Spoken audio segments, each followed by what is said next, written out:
दोस्तों कैसा रहे अगर मैं तुमसे कहूं कि तुम्हें इंग्लिश के चैप्टर्स पढ़ने के लिए उनको रटने की जरूरत नहीं है और तुम्हारी अपने आप एक रैपिड रिवीजन हो जाएगी। वेलकम बैक एवरीवन, तुम्हारा भाई तुम्हारे लिए लेके आया है एक ऐसी ही रैपिड रिवीजन सीरीज जिसमें आज मैं तुम्हें इंग्लिश की फ्लेमिंगो बुक की एक शानदार रिवीजन कराने वाला हूं। You just need to sit back and watch the video. तुम्हें कुछ भी रटना नहीं पड़ेगा, कैरेक्टर से डायरेक्ट मैं तुम्हारी मुलाकात करवा दूंगा, कहानियों में डायरेक्ट तुम्हें लेके चलूंगा। तुम्हें करना क्या है, तुमसे ना हर चैप्टर के बाद कुछ सवाल मैं तुमसे पूछूंगा, उनके जवाब तुम्हें कमेंट में करने ही करने हैं। तो क्या तैयार हो? वीडियो को लाइक जरूर करके जाना। आओ चलो चलते हैं सबसे पहले द लास्ट लेसन। दोस्तों इस लड़के का नाम है फ्रांस और ये ना बिल्कुल तुम जैसा ही है, इसको भी ना पढ़ने वढ़ने का कोई शौक नहीं है। ये फ्रांस में रहता है, फ्रेंच बच्चा है और अब ये जा रहा है डरते हुए स्कूल। पता है क्यों? क्योंकि स्कूल में आज ना पार्टिसिपल का एक इसका टेस्ट होना है। सो इसके जो टीचर है जिनका नाम है एम हेमिल, वो इससे पार्टिसिपल के ऊपर क्वेश्चंस पूछेंगे। सो उसको डर है कि कहीं उसको वो स्कोल्ड करेंगे बिकॉज उसने पार्टिसिपल का लेसन लर्न नहीं किया है। देखते हैं क्लास में अब क्या होगा।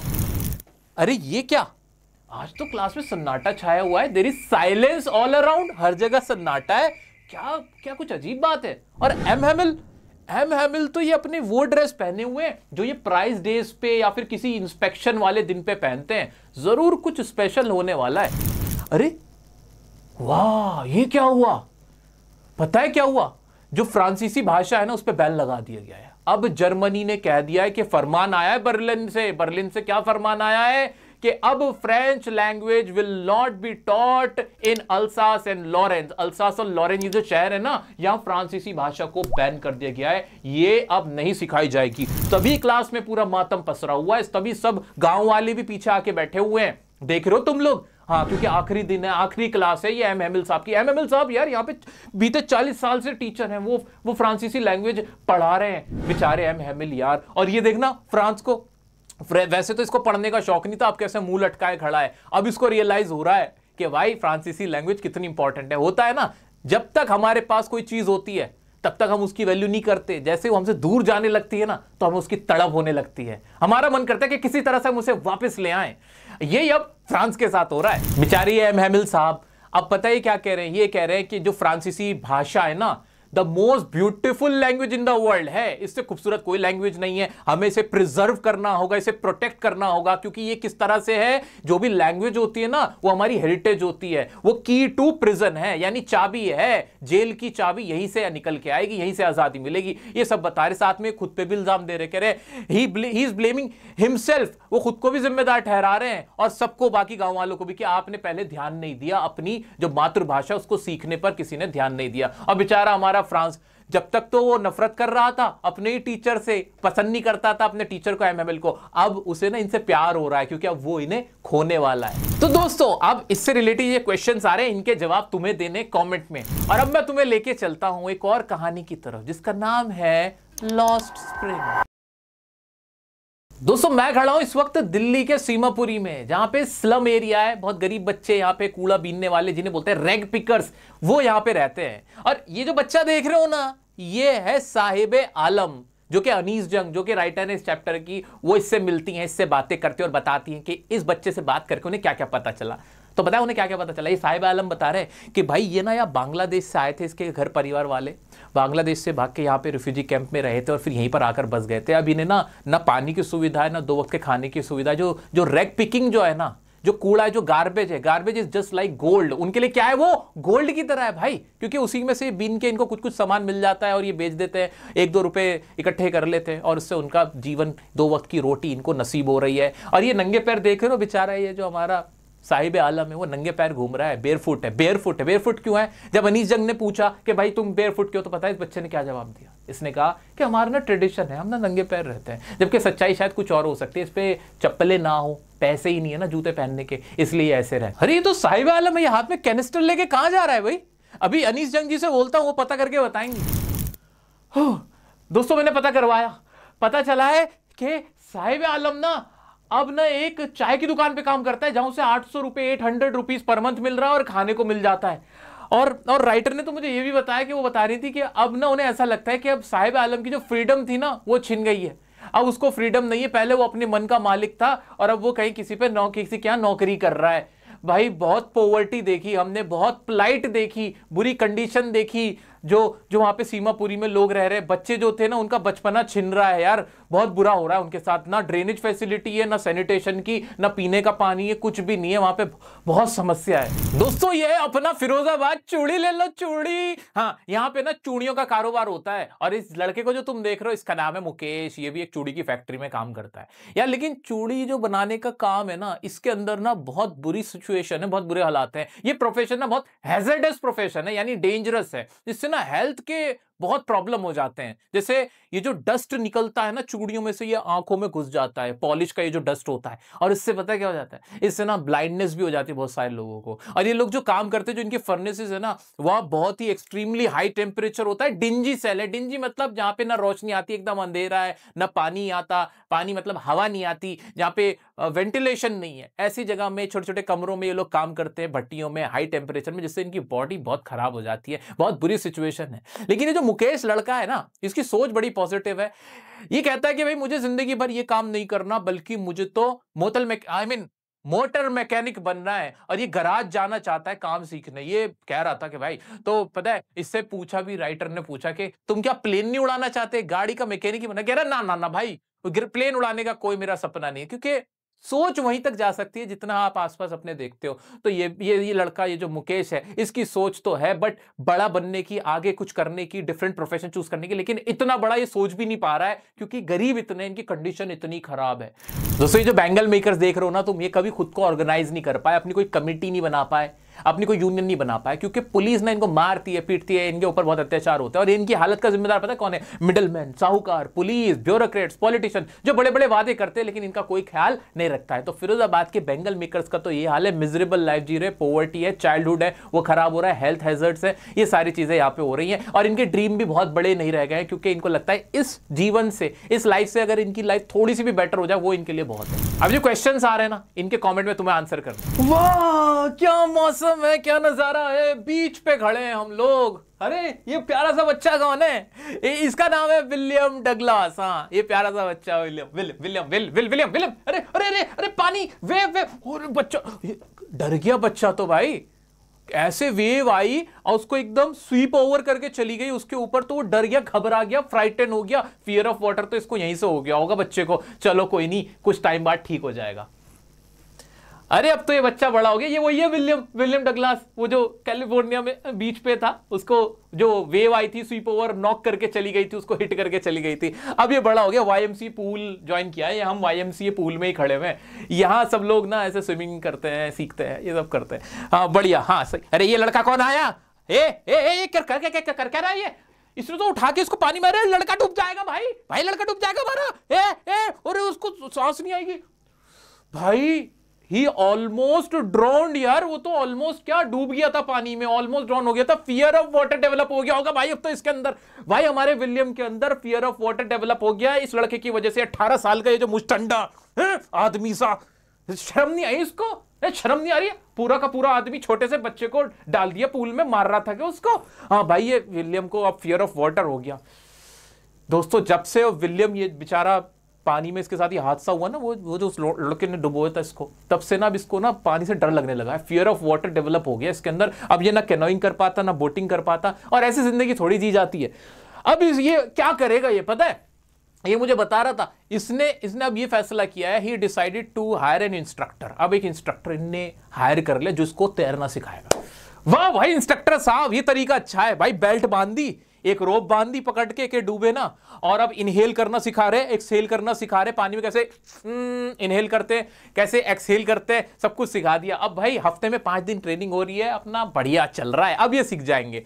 वाह भाई ट्रेनिंग तो बढ़िया चल गई, अब तो बढ़िया से देख रहे हो अपना विलियम, अपना विलियम है, अपना विलियम डगलास बढ़िया से अब यहाँ पे स्विमिंग कर पा रहे। लेकिन अभी भी ना दिल भरा नहीं, अब भी लगता है कि कहीं थोड़ा सा और अपने आप को और टेस्ट करूं। देख रहे हो इनको, विलियम भाई को कैसे तैर रहे हैं भाई। तैरते तैरते इन्होंने जो डॉग कर्परन का रिकॉर्ड था ना, वो भी तोड़ डाला है। और अब ये बोल रहे हैं कि भाई सच्चाई तो ये कि डेथ इज पीसफुल। ये जो फियर ऑफ डेथ है, ये टेरराइजिंग है, ये डरा देता है भाई। बहुत बढ़िया, ऐसे ही लगे रहो। और तुम लोग भी ना, तुम लोग भी डरो मत, जल्दी से ये जो क्वेश्चन है इनके आंसर कमेंट में जरूर कर दो।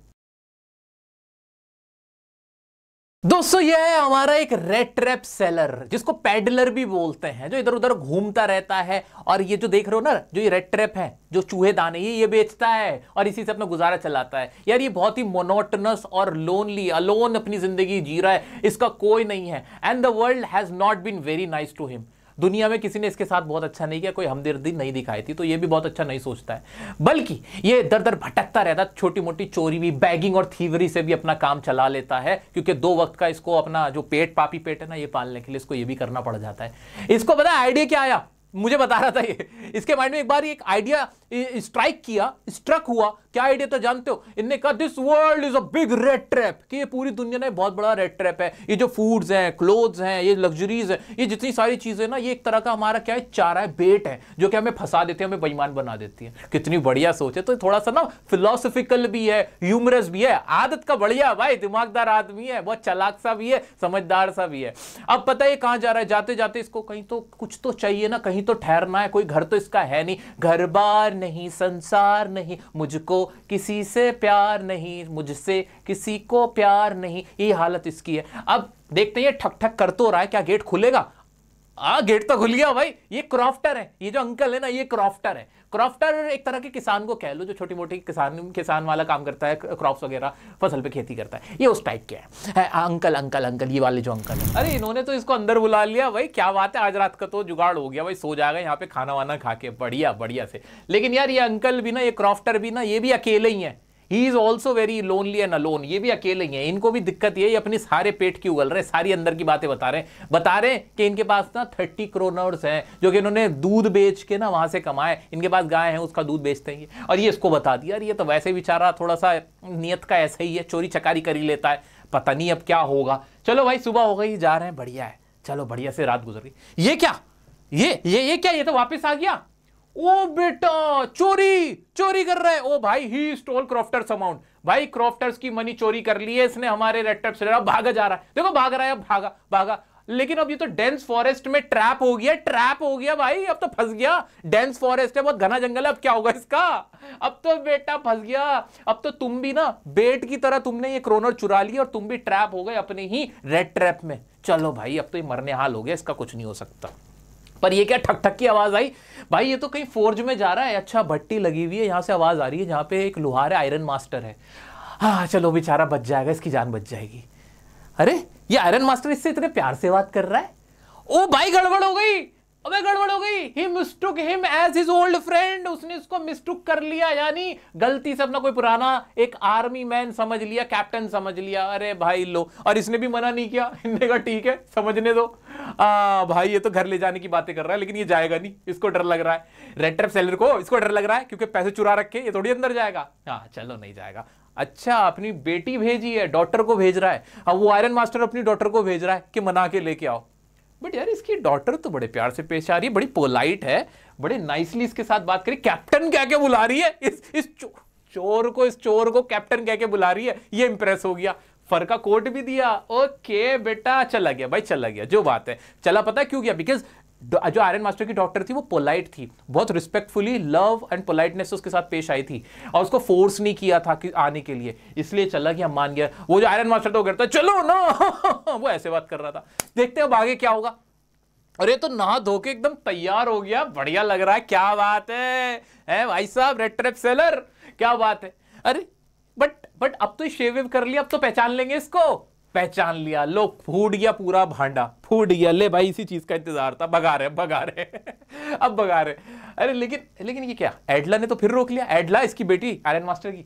अरे यार रोक लिया यार, कितनी अच्छी लड़की आ रही है, ये कितनी प्यारी बच्ची है, कैसे रोक लेती है यार। ये इसको इतने प्यार से सम्मान से भेजा, बहुत इंसानियत है इस लड़की में, बहुत इंसानियत है। इसने फिर से रोक लिया और कहा क्रिसमस मना लेगा हमारे साथ। बहुत बढ़िया भाई, बहुत बढ़िया। अब ये क्या, ये दोनों कहां जा रहे हैं बाप बेटी नेक्स्ट डे? ये तो चले भाई चर्च, और वो वहीं पर सो रहा है अभी। सही है, चर्च जाके, लेकिन ये अनाउंसमेंट हुई, पता है क्या हुआ, मैं बताऊं तुम्हें। चर्च में अनाउंसमेंट हुई, पता चला जाके कि एक ना कोई रेड ट्रैप सेलर था और जिसने क्रॉफ्टर के पैसे चुरा लिए थे। अब समझ में आ गया इनको कि अब हमारी अभी चोरी हो गई होगी, अब इन बाप बेटियों का आपस में झगड़ा हो रहा है। देखो भाई, रेड ट्रैप सेलर ने वहां भी ना कुछ चुरा लिया होगा। हाँ, चोर तो है ही वो, देख लो धोखा दे दिया उसने। पर ये क्या, उसने तो कोई धोखा नहीं दिया, बल्कि एक लेटर और गिफ्ट दे के गया है एडला के लिए। हैं, ये क्या सुन रहा हूं मैं, ये मेरी आंखों ने क्या देख लिया। अरे वाह। और लेटर में पता है क्या लिख रहा है? लेटर में लिख रहा है कि भाई ये जो रेड ट्रैप सेलर था उसको ना तुम्हारे प्यार ने बहुत। और पता है लेटर में क्या लिख रहा है? थैंक यू बोल रहा है। ही इज थैंकिंग एडला, एडला को थैंक यू बोल रहा है। कह रहा है कि तुम्हारी काइंडनेस और जो तुमने पोलाइटनेस मेरे साथ दिखाई उसके लिए थैंक यू, और ये क्रॉफ्टर का जो पैसे है ना ये वापस कर देना, और 30 क्रोनर जो चुराए थे वो भी रख के चला गया, और कहा कि इस तरह से ना बेट की तरह लटकाए ना अपनी खिड़की के आगे। यार ह्यूमरस तो बहुत है ये रेड ट्रैप सेलर, ह्यूमरस तो बहुत है, बहुत इसके अंदाज में ना ह्यूमर है, बहुत बढ़िया, मजे मजे की बातें करता है। और साथ में गिफ्ट भी देके गया, एक छोटा सा रेड ट्रैप एडला के लिए। वाह भाई, ये बात तो सच है। एडला के प्यार ने, उसकी एम्पैथी ने, उसकी काइंडनेस ने, उसकी हम्बलनेस ने ना बदल दिया हमारे रेड ट्रैप सेलर को, पैडलर को। यार वो अब ना धोखेबाज नहीं रहा, अब वो सुधर गया। वाह। लेकिन आयरन मास्टर जो था वो ठीक आदमी नहीं, उसका फादर सही नहीं, वो गुस्सा ही होता रहता। पहले तो उसको घर ले आ रहा था और बाद में उसको फिर भगा रहा था, वो इतना अच्छा नहीं था। और ज्यादा क्रॉफ्टर की बात मुझे ऐसा लगा दोस्तों, जो क्रॉफ्टर था ना वो ठीक आदमी था, बट थोड़ा सा बेवकूफ भी था। सब कुछ थोड़ी बता देते हैं, पैसे थोड़ी लटका देते हैं। तो he was very kind, he was very nice. उसने उसकी हेल्प करी थी जो रेड ट्रैप सेलर था, लेकिन फिर भी कुछ ज्यादा ही हेल्प कर दी थी, इतना भी नहीं करना चाहिए था, लालच नहीं देना चाहिए। क्या देख रहे हो, मेरा मुंह क्या देख रहे हो? ये जो कमेंट में आंसर लिखने ना, ये क्वेश्चन, इनके आंसर करने की कोशिश करो, ठीक है? जल्दी से मैं चलता हूं लेके तुम्हें एक और दुनिया में। दोस्तों हम हैं इस वक्त 1916 के भारत में, 1916 का भारत, और ये है हमारे आदरणीय राष्ट्रपिता Mahatma Gandhi ji, father of our nation. और इनके साथ ये व्यक्ति कौन है? Who is this person? ये कानपुर में भी गांधी जी के साथ है, ये अहमदाबाद आश्रम में भी गांधी जी के साथ है, और कलकत्ता में भी, हर जगह साथ साथ क्यों चल रहे हैं? What does he want? ये चाहते क्या है? अच्छा, ये चाहते हैं कि गांधी जी इनके साथ चंपारण चलें, क्योंकि चंपारण में जो पेजेंट्स है ना, जो इंडिगो की खेती करते हैं, नील की खेती करते हैं, उनके साथ कुछ बहुत बड़ा अन्याय हो रहा है, इनजस्टिस हो रहा है, उसके ऊपर गांधी जी रेज करें अपनी वॉइस, एक्शन ले, उनका साथ दे। Okay, and finally Gandhi ji भी इंप्रेस हो गए हैं राजकुमार शुक्ला जी की टेनेसिटी देख के, यानी उनकी जो हट देख के कि यार ये तो बड़े कमिटेड इंसान है, पीछे ही पड़े रहे, और ये फाइनली मान गए। तो इन्होंने कहा गांधी जी ने कि आप मुझे अपने साथ लेके चलो चंपारण। बढ़िया। तो भाई गांधी जी को राजकुमार शुक्ला जी लेके आ गए हैं बिहार में डॉक्टर राजेंद्र प्रसाद जी के घर पे। डॉक्टर राजेंद्र प्रसाद कौन? डॉक्टर राजेंद्र प्रसाद जी, हाँ बताना जरा कौन, कमेंट में बताना। हाँ। लेकिन डॉक्टर राजेंद्र प्रसाद जी तो घर पे है ही नहीं, वहां तो उनके सिर्फ नौकर हैं। और ये क्या, नौकरों ने गांधी जी को कुएं में से पानी निकाल के नहीं पीने दिया, उन्हें अछूत समझा। वाह भाई वाह, कमाल है। अब गांधी जी कहां जा रहे हैं? गांधी जी जा रहे हैं मुजफ्फरपुर, जेबी कृपलानी जो कि एक प्रोफेसर हैं, उनसे मिलने, मामले की तहकीकात करने के लिए। अरे देख रहे हो, देखो जेबी कृपलानी साहब अपने स्टूडेंट के साथ गांधी जी को स्टेशन पे रिसीव करने आए। 2 दिन गांधी जी उनके साथ रुके हैं, पूरा मामला समझा, और गांधी जी तारीफ कर रहे हैं कि भाई ये गवर्नमेंट प्रोफेसर है, फिर भी ये डरे नहीं, ये सपोर्ट कर रहे हैं और सब कुछ समझा रहे हैं, पूरा सपोर्ट कर रहे हैं बिना डर के। ये होना चाहिए भाई, ये वाला करेज दिखाना चाहिए। अब गांधी जी को पता चला कि असल मुद्दा क्या था। मुद्दा ये था कि जो भी मालिक थे जमीनों के, जो जमीनों के मालिक थे, जो लैंडलॉर्ड्स थे, वो क्या करते थे, वो जो भारतीय किसान थे, जो टेनेंट्स थे, उनसे कहते थे कि आपको फसल उगानी है, जो भी फसल उगाओगे जितनी भी जमीन पे उस पे, लेकिन 15% जमीन पे तुम्हें इंडिगो की खेती करनी है, नील की खेती, और वो एज अ रेंट तुम्हें पे करना है। लेकिन अब जर्मनी में जो सिंथेटिक है इंडिगो वो बनने लगा है, यानी अब ऐसे ही इंडिगो बन जाता है बिना खेती करे भी, तो वो ऐसे एक इन्वेंशन हो गई है। सो गांधी जी वो summon to appear in court, क्या आपको कोर्ट में अपीयर ही होना होगा, समन आ चुका था। अब पता है क्या हुआ, डॉक्टर राजेंद्र प्रसाद, मौलाना मजरुल हक, ब्रिज किशोर बाबू, बड़े बड़े लॉयर की जो टीम थी वो गांधी जी के साथ थी। अब क्या होना था, गांधी जी कोर्ट में गए और चारों तरफ तुम देख रहे हो, ये जो भीड़ देख रहे हो, ये सारे जो पेजेंट्स थे ना, जो शेयर क्रॉपर्स थे चंपारण के और आसपास की जगहों के, सब इकट्ठे हो गए यहाँ पे, सब इकट्ठे हो गए गांधी जी अपने फेवरेट नेता, अपने चैंपियन को देखने के लिए। अब ये जो जज साहब है, इनकी हालत खराब हो गई, ऑफिशियल्स की हालत खराब हो गई, इतना आदमी हम कैसे कंट्रोल करें। देखो गांधी जी को कंट्रोल करा रहे, बैठो बैठो भाई, शांत हो जाओ, कोई दिक्कत नहीं। अब अब जज ने बोला कि आप ना बेल के लिए अप्लाई कर दो, हम आपको रिलीज कर देंगे, आपको छोड़ देंगे, कोई दिक्कत नहीं। गांधी जी पता क्या बोल रहे हैं? गांधी जी कह रहे कोई बेल वेल मैं नहीं मांग रहा, किस गलत फहमी में हो बेटे, अपने को नहीं चाहिए बेल तुमसे, बिना बेल के ही रिलीज करना होगा। भाई गांधी जी ने फर्स्ट टाइम सिविल डिसोबीडियंस यहां पे उसका ट्रायम्फ हुआ था, उसकी जीत हुई थी कि हम नहीं मानेंगे तुम्हारी बात को, इसकी जीत हो गई है। वाह भाई मुबारक हो, क्या सपोर्ट है, क्या लेवल है, क्या ऑरा है। भाई उसके बाद गांधी जी की मुलाकात हो रही है सर एडवर्ड गेट से, कमीशन बन रही है इसी मैटर के ऊपर, और 25% पे समझौता हुआ है कि भाई 25% रिफंड होगा। डेडलॉक खत्म हुआ है। पहली बार ऐसा हुआ था जो ब्रिटिश सरकार झुकी थी किसके आगे? भारतीयों के आगे। गांधी जी के जो लीडर थे, जिसके अंदर चैंपियन बन के उभरे थे पूरे देश में हर जगह, अब गांधी जी का जिसे कहते हैं ना रोला कट गया था भाई। हाँ, ये थे गांधी जी जिन्होंने ना हथियार उठाया, जिन्होंने ना कानून तोड़ा, शांत रहे, पढ़े लिखे थे, लॉयर थे, और इन सब चीजों का इस्तेमाल करते हुए उन्होंने देखो किस तरह से ब्रिटिश सरकार को झुका दिया। और बाद में जो इनकी वाइफ भी थी गांधी जी की, देख रहे हो कस्तूरबा गांधी जी जो इनकी पत्नी है, धर्म पत्नी है, वो भी मिलके यहाँ पे पेजेंट्स की सेवा कर रहे हैं, उनके साथ रह रहे हैं। और गांधी जी ने कहा कि भाई हमें सेल्फ रिलायंट होना होगा, खुद पे निर्भर होना पड़ेगा, हमें एकजुटता दिखानी होगी, तभी हम इन अंग्रेजों का सामना करेंगे।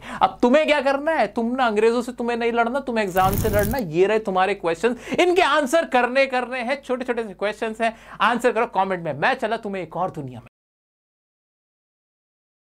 दोस्तों ये भाई साहब है अशोकामित्रन साहब, ये एक तमिल राइटर हैं, यानी तमिलनाडु से हैं, और ये राइटर हैं। इन्होंने ना जेमिनी स्टूडियो में काम किया था। ये जो पीछे स्टूडियो देख रहे हो ये जेमिनी स्टूडियो ही है। अभी उसके बारे में बताते हैं, वहां पे क्या क्या काम हो रहा है, कैसे कैसे वहां पे हरकतें होती थी, ये सब कुछ बताते हैं। वहां के एम्प्लॉय रहते हैं, इनका काम तो न्यूज़पेपर से कटिंग निकाल के फाइल में लगाने रखने का था, लेकिन भाई इन्हें ना सब कुछ पता होता था, क्या चल रहा है ऑफिस में, क्या नहीं चल रहा है, सारी अंदर की खबर इनको होती थी।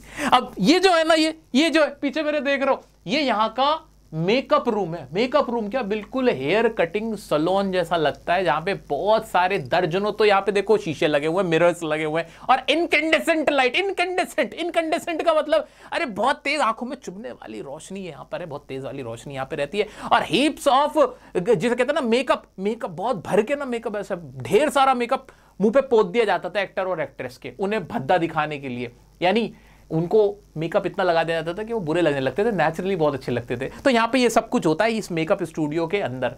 और ये जो देख रहे हो, इसका नाम है कोठा मंगलम सुब्बू भाई। यहाँ का जो जिसे कहते हैं ना मेन मैन यही है, सारा काम इसको आता है, हर चीज में ये एक्सपर्ट है, हर काम ये कर लेता है। ये ना मतलब ये पोइट भी है, राइटर भी है, एक्टर भी है, डायरेक्टर भी है, सब कुछ कर लेते हैं भाई साहब। ये यहाँ की जान है, इस स्टूडियो की जान है। एस एस वासन साहब जिन्होंने ये स्टूडियो बनाया है, जो मालिक है, उनके बाद अगर नंबर 2 की कोई पोजीशन है तो ये कोठा मंगलम सुब्बू की है। यही बात बर्दाश्त नहीं होती इस बंदे को, ये जो दूसरा आदमी है, ये भाई साहब जो है ऑफिस बॉय हैं, ये यहाँ पे बनने आए थे, एक एक्टर, एक डायरेक्टर, एक लिरिसिस्ट, लेकिन ये बन के रह गए सिर्फ ऑफिस बॉय। और ये अपनी नाकामी का जो ठीकरा है वो फोड़ते हैं सुब्बू भाई पे, कहते हैं ये ब्राह्मण है, इस वजह से मुझे कामयाबी नहीं मिली, इसको आगे आगे रखा जाता है। जबकि सच्चाई ये कि the Subbu is a man with great qualities. भाई बहुत क्वालिटीज है उसके अंदर, वो ना वफादार भी अपने मालिक के प्रति, लॉयल भी बहुत है, बहुत हॉस्पिटैलिटी है इसके अंदर, बहुत रिस्पॉन्सिबल इंसान है। तो भाई जो रिस्पॉन्सिबल होगा, लॉयल होगा, उसी को तो आगे बढ़ा जाएगा। या इन जैसे जेलस ग्रज रखने वाले लोगों को, जो प्ले बॉय है। आगे बताए क्या हो रहा है यहाँ भाई, यहाँ पे ना आज जेमिनी स्टूडियो के अंदर होस्ट किया जा रहा है, रीआर्मामेंट आर्मी है जो बाहर से एक ग्रुप आया हुआ है, उनका जो पूरा शो है वो यहाँ पे होस्ट किया जा रहा है। भाई बड़े बड़े काम होते हैं यहाँ पे जेमिनी स्टूडियो के अंदर। और अभी पता है कौन आया हुआ है? ये है प्रोफेसर स्टीफन स्पेंडर। ये यहाँ पे आ रहे हैं, भाषण दे रहे हैं। लोगों को कुछ भी पल्ले नहीं पड़ रहा है, लिंग्विस्टिक बैरियर था क्योंकि किसी को समझ में ही नहीं आ रही उनकी भाषा। लेकिन बाद में पता चल रहा है अशोकामित्रन साहब को, ये जो प्रोफेसर थे, ये तो बहुत बड़ी जो एक मैगजीन थी दी इनकाउंटर के, उसको यही लिखने वाले थे, उसके एडिटर यही थे, राइटर हैं बहुत बड़े। पहले नहीं पता था अशोकामित्रन साहब को, लेकिन बाद में पता चला। ये सब कुछ उन्होंने बताया हमें जेमिनी स्टूडियो के बारे में। अब आपकी बारी है, ये क्वेश्चन है, इनके आंसर आपको बताने कमेंट में।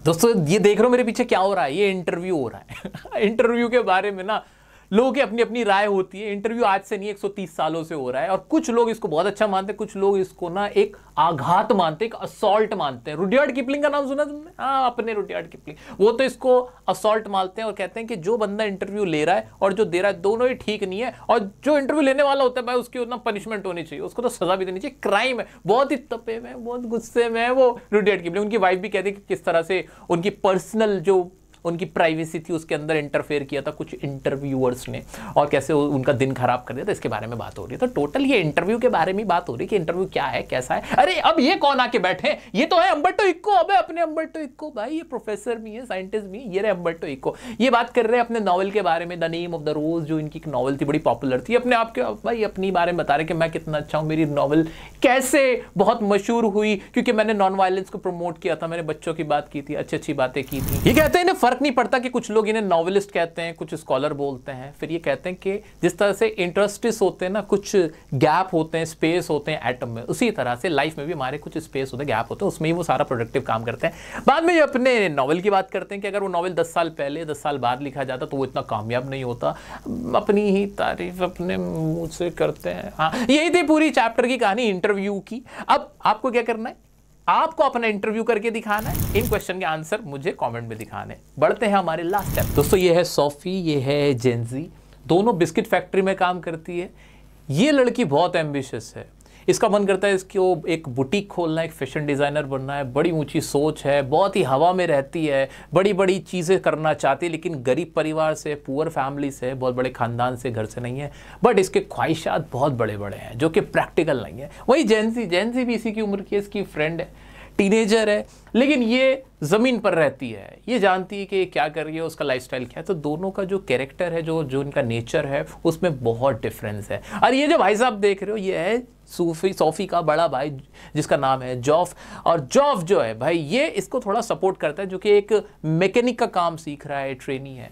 ये इसको सुन लेता है, बस इतना है, क्योंकि ये सोफी ना बड़ी बड़ी बातें करती है। ये कहती है कि एक जो फुटबॉल प्लेयर है डैनी कैसी जिसका नाम है, वो इसके साथ घूमता है, इसका बहुत अच्छा, जैसे कहते हैं पुरुष मित्र है इसके साथ वो डेट पे गई है, साथ में लोगों ने खाना खाया, वक्त बिताया है। ये सारी बातें वो हवाबाजी में कहती रहती है, जबकि सच्चाई ऐसी नहीं है।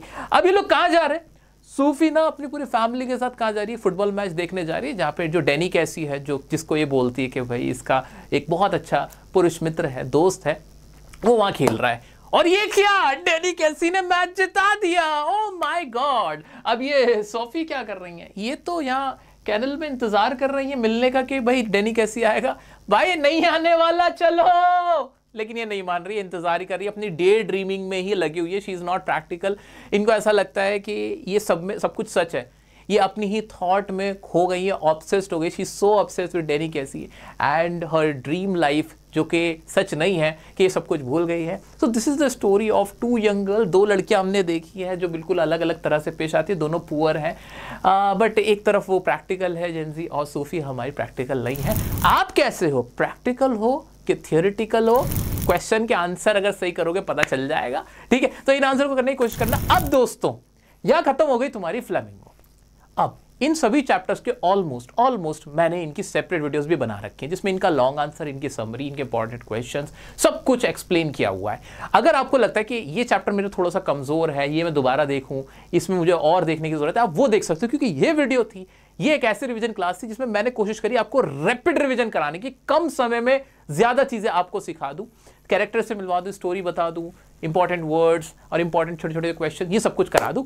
इसके अलावा भी लॉन्ग वीडियोस हैं, वो देख सकते हो। कोई डाउट आता है इंस्टाग्राम पे कनेक्ट करके रखना, इंस्टाग्राम पे मेरे साथ जुड़े रहना, वहीं पर हम लोग की मुलाकात हो सकती है। लाइव आता रहता हूं, शॉर्ट वीडियोस में कुछ इंपॉर्टेंट चैप्टर्स, क्वेश्चंस बताता रहता हूं मैं, ठीक है? वहां मुझसे जुड़ जाना, अपने मैसेज कर देना। मैं पर्सनली अपना इंस्टाग्राम खुद देखता हूं, मैसेज तुम लोगों के पढ़ता रहता हूं, क्या चल रहा है क्या नहीं, चाहे मैं रिप्लाई पूरा ना करवाऊं, लेकिन ऊपर से मैं देख लेता हूं कि कौन क्या कह रहा है, क्या फील कर रहा है। वीडियो कैसे लगी कॉमेंट में जरूर बताना, मेरी कोशिश कैसी लग रही है ये भी बताना। Thank you so much for watching, love you all, bye bye.